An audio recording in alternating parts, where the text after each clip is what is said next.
हे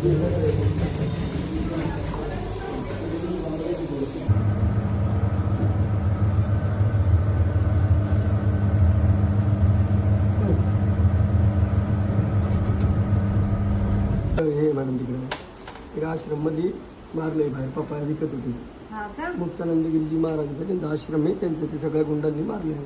शेतकऱ्यांना त्यांचं म्हणणं शेतकऱ्याचा माल इकडे विकायचा. साहेब, मी गेले 6 महिने त्या आश्रममध्ये पपई विकायला जातो. मी माझ्या शेतामध्ये 1 एकर पपई लावली असल्यामुळे आणि ती पूर्ण सेंद्रिय पद्धतीची, तरी मी 6 महिन्यापासून तिथे पपई विकायला जातो आणि 6 महिन्यामध्ये मला एकदाही त्यांनी अडवलं नाही. परंतु आज मला त्यांनी पपई आज इथे विकायची नाही म्हणून मी माझी गाडी त्या आश्रमात नेलीच नाही. मी आश्रमाच्या बाहेर 50 फुटावरती माझी गाडी लावली आणि त्यांनी गाडी लावल्याच्या नंतर मी बाहेर उभं राहिला. गाडीपाशी माझ्या आल्या मोटरसायकल जवळती. ते म्हणे इथे बाहेरसुद्धा तुम्ही पपई विकायची नाही, तुम्ही इथून चालते व्हा, नाहीतर बापू महाराज माहिती म्हणून तुम्हाला कसे एकेकाला इथे लई लोकांना संपवलं म्हणे, तुमची काही बरीगत नाही म्हणे, तुम्ही इथून निघा म्हणे पहिले. म्हणलं ठीक आहे भाऊ मीच. आणि त्यांनी हे करत असताना त्यांनी माझे 3 कॅरेट पपईचे उखलले माझ्या गाडीवरून आणि ते आश्रममध्ये घेऊन गेले. आणि मी म्हणलं घेऊन जा भाऊ तुम्हाला न्यायची. मी पपई नेत असताना मी माझी गाडीला किक मारली, मी घरी निघालो. तर त्यांचे ते 10 बाउन्सर पाठवून मला ओढून ताडून मला त्यांच्या आश्रममध्ये नेलं आणि स्वतः मला तिथे नेल्याच्या नंतर अर्धा घंटा बसून ठेवलं.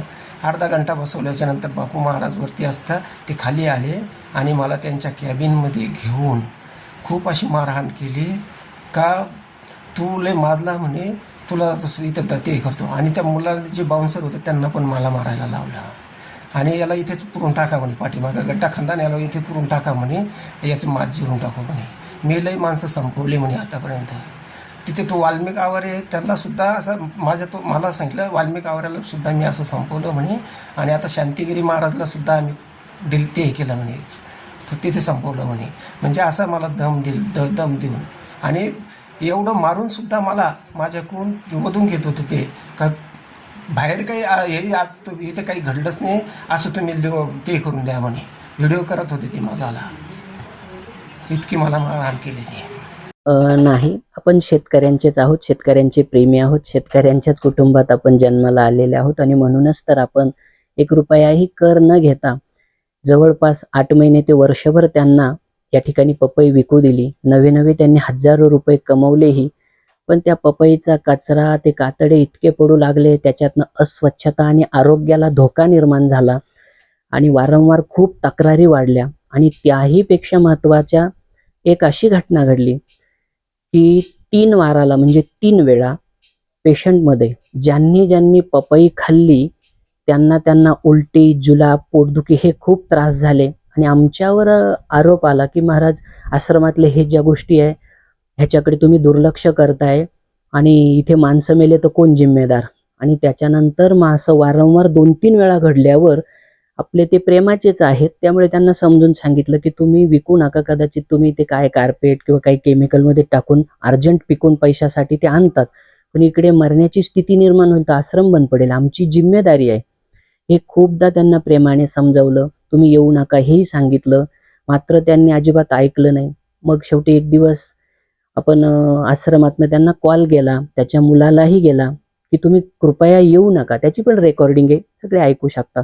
त्यावरती धमक्या देत आहे, आम्ही विकूच, कोण बंद करतं, कोण अडवतं बघतो.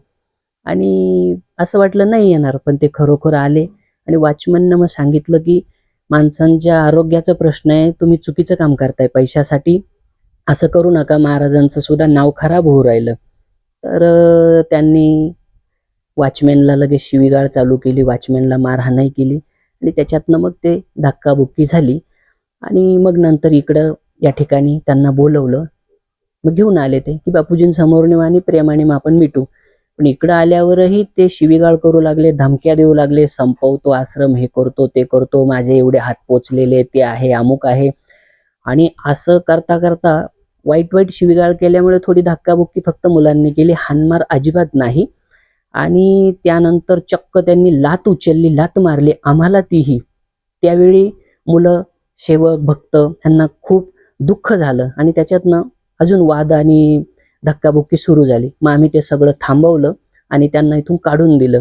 आणि कॅमेरे आहेत, आपल्याकडे व्हिडिओ आहेत, सुस्थितीत ते या ठिकाणाहून व्यवस्थित घरी गेले आणि खाली नारायण फौलाने नावाच्या व्यक्तीला ते भेटले, बोलले असं असं झालं, मग आता मी काही पपई विकणार नाही, इथपर्यंत झालं.